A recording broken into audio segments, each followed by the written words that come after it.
सभी महादेव भक्तों को हर हर महादेव। नमस्कार दोस्तों, स्वागत है आप सभी का आपके अपने YouTube चैनल पर। दोस्तों, आज इस वीडियो में हम आपको महादेव शिव के एक ऐसे बड़े और एक ऐसे अद्भुत चमत्कार के बारे में बताने वाले हैं जिसे सुनकर दोस्तों आप सभी भी खुशी से झूम उठेंगे। तो दोस्तों, यह चमत्कारी घटना हमें लिखकर भेजती है उत्तराखंड के चंबोली गांव में रहने वाली प्रियंका जी सोलंकी। जी हाँ दोस्तों, प्रियंका जी यह चमत्कारी घटना जब हमारे साथ शेयर करती है, हमें बताती है, तो घटना को सुनने के बाद हमारे भी रोंगटे खड़े हो जाते हैं।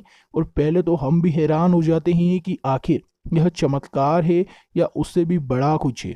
परंतु फिर जब पूरी घटना हम सुनते हैं तो हमें पता लगता है कि जो महादेव के सच्चे भक्त होते हैं, जिन पर महादेव का हाथ होता है, जिन पर महादेव की कृपा होती है, उन लोगों के साथ ऐसा चमत्कार होना मामूली बात है। और ऐसे चमत्कार महादेव भक्तों के साथ आए दिन होते रहते हैं।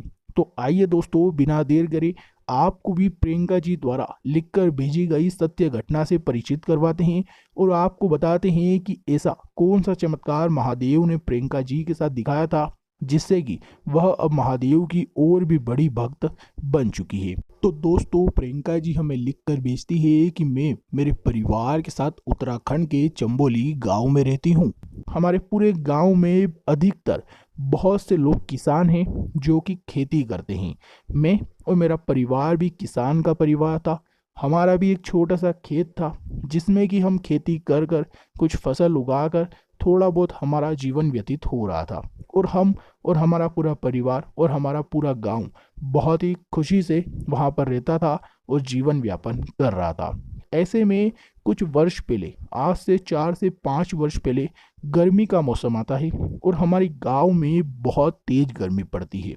ऐसे में गर्मी के टाइम पर हमें खेती करने में भी बहुत ज़्यादा दिक्कतें और बहुत ज़्यादा मुसीबतों का सामना करना पड़ता है। परंतु इस बार की जो गर्मी आई थी वह कुछ अलग थी। वह हर बार की गर्मी से भी ज़्यादा थी।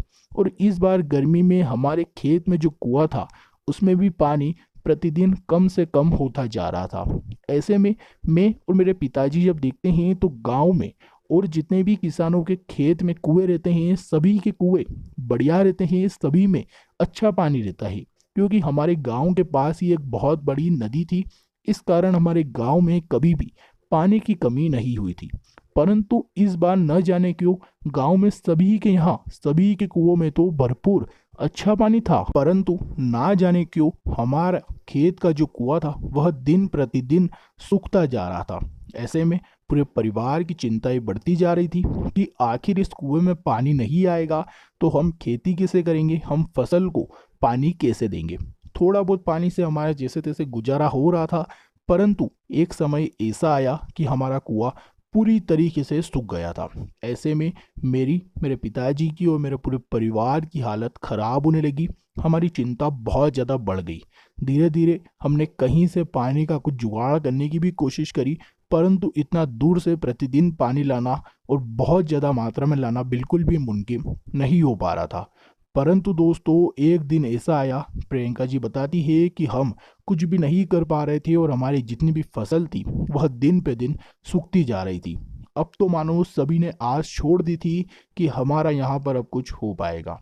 क्योंकि न जाने क्यों सभी के कुओं में पानी था, परंतु हमारा कुआं अचानक से सूख गया था।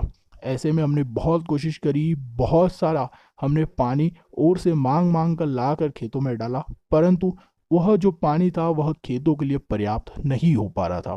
अब पूरे परिवार को कुछ समझ नहीं आ रहा था कि आखिर क्या करा जाए। ऐसे में मेरे पिताजी ने फिर निर्णय लिया कि हमें इस खेत को आखिर अब बेचना पड़ेगा और इस गांव को छोड़कर दूसरे गांव जाना पड़ेगा।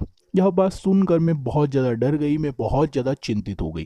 क्योंकि हमारा पूरा बचपन वहीं बीता था, पूरी ज़िंदगी हमारी और हमारे पूरे परिवार की वहीं बीती थी। परंतु अब ऐसी स्थिति आन पड़ी थी कि हमें सब कुछ छोड़ छाड़ कर, सब कुछ बेचकर दूसरे गांव जाना पड़ रहा था।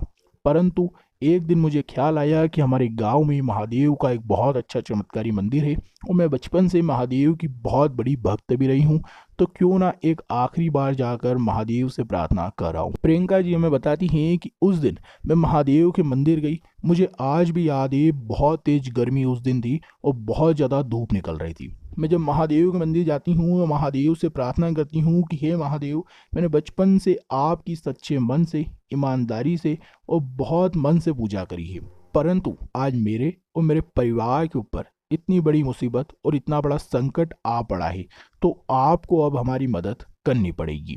बहुत प्रार्थना मैं करती हूँ महादेव से, बहुत मिन्नत मांगती हूँ और बहुत कुछ मांग कर फिर घर आकर हम सो जाते हैं। कुछ ही दिन बाद हमें वह खेत बेचना था और उस गांव को छोड़ना था, परंतु मुझे नहीं मालूम था कि महादेव का मेरे सर पर इस प्रकार हाथ है, महादेव का ऐसा चमत्कार है कि मैं जिस दिन महादेव से प्रार्थना करती हूँ और घर आकर रात में सोती हूँ, उसी दिन रात में मुझे सपना आता है कि हमारे कुएं में धीरे धीरे कर पानी बनने लगा है। अब रात में जब मेरी नींद अचानक खुलती है तो मैं देखती हूँ कि यह एक सपना था। मैं बाहर जाकर बिल्कुल भी नहीं देखती हूँ। ऐसे में जब मैं सुबह उठती हूँ तो देखती हूँ कि घर में सभी के चेहरे पर बहुत ज़्यादा खुशियाँ छाई हुई है। सभी घर में नाच रहे हैं, झूम रहे हैं, गा रहे हैं। मैं सभी से पूछती हूँ क्या हुआ है, हम तो खेत बेच रहे हैं और गांव छोड़कर जा रहे हैं, तो आप सब इतना खुश क्यों हो रहे हैं। ऐसे में मेरे पिताजी बताते हैं कि महादेव ने तेरी प्रार्थना सुन ली है।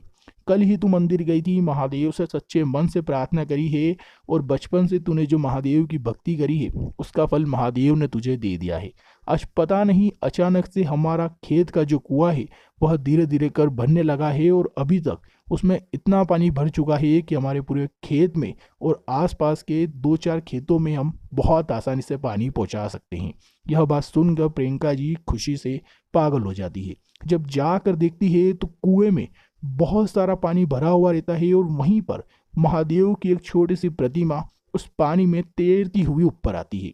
जी हाँ दोस्तों, प्रियंका जी बोलती है कि सुबह मेरे और मेरे पूरे परिवार ने कुआं देखा, पानी देखा, परंतु उन्हें वह प्रतिमा बिल्कुल भी नहीं दिखी। और जब मैं कुएं के पास गई, पानी देखा, तो पानी के ऊपर छोटी सी महादेव की एक प्रतिमा तैरती हुई मुझे दिखी, जिसे लेकर मैं अपने घर में आई और मंदिर में बिठाया। आज तक मैं और मेरा पूरा परिवार उस गांव में बहुत खुशी से रह रहे हैं। हमारा खेत में फसल बहुत अच्छी है, कुएं में पर्याप्त पानी है, पूरे गांव के कुएं पूरे पानी से लबालब भरे हुए हैं और महादेव की वह प्रतिमा आज भी मेरे घर में है। मुझे पता नहीं कि सूखे कुएं में वह प्रतिमा कहाँ से आई, वह पानी कहाँ से आया। बस मुझे इतना पता है कि मैंने महादेव से जो प्रार्थना करी थी, महादेव से जो विनती करी थी, महादेव ने उसे स्वीकार करा है और मेरी सभी इच्छाओं को पूर्ण करा है। यह कहानी जब प्रियंका जी हमें लिख कर भेजती है, हमें बताती है, सुनाती है, तो सुनकर हमें भी भरोसा हो जाता है कि जो महादेव के भक्त होते हैं उन्हें जीवन में कभी भी किसी भी प्रकार का कोई संकट, किसी दुख का सामना नहीं करना पड़ता। महादेव किसी न किसी तरीके से कोई ना कोई रूप लेकर अपने भक्तों की मदद कर देते हैं। तो दोस्तों, इस घटना को सुनने के बाद, यह कहानी सुनने के बाद आपको क्या लगता है? क्या यह कहानी सत्य हो सकती है? क्या सचमुच प्रियंका जी पर महादेव ने एक बहुत अच्छा चमत्कार दिखाया है? आपके मन के विचार, आपकी मन की बात दोस्तों में नीचे कमेंट कर कर जरूर बताइएगा। और महादेव की ऐसी ही सच्ची घटनाएं अगर आप सुनना चाहते हैं तो हमारे चैनल को सब्सक्राइब जरूर करिएगा। इस वीडियो को देखने के लिए दोस्तों आप सभी का धन्यवाद।